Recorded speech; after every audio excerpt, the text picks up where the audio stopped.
അവൻ കള്ളം പറയാറുണ്ട്. He lies. അവിടെ നമ്മൾ സേയോ ടെല്ലോ യൂസ് ചെയ്യേണ്ട ആവശ്യമില്ല. കാരണം ലൈ എന്ന് പറഞ്ഞു കഴിഞ്ഞാൽ തന്നെ കള്ളം പറയുക എന്നാണ്. ഇനി വേണമെങ്കിൽ ഹേ ഓഫൺ ലൈസ് എന്ന് വേണമെങ്കിൽ യൂസ് ചെയ്യാം. അപ്പം അവൻ കള്ളം പറയാറുണ്ട്. He lies. അവൾ എന്നോടത് പറഞ്ഞിട്ടുണ്ട്. അവൾ എന്നോടത് പറഞ്ഞിട്ടുണ്ട്. She has said it to me. She has said it to me എന്ന് വേണം പറയാനായിട്ട്. അല്ലാതെ she has said to me എന്ന് പറയാൻ പാടില്ല. അല്ലേ? നമ്മൾ സേയുടെ എല്ലാ ഫോംസും പഠിച്ചതാണ്. അപ്പൊ അത് യൂസ് ചെയ്തുകൊണ്ടുള്ള സെന്റൻസുകളാണ്.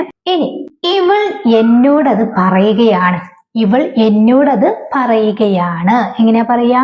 Xi is saying it to me. She is saying it to me. അല്ലേ? അവിടെ ഇറ്റ് യൂസ് ചെയ്യാൻ നിർബന്ധമാണ്.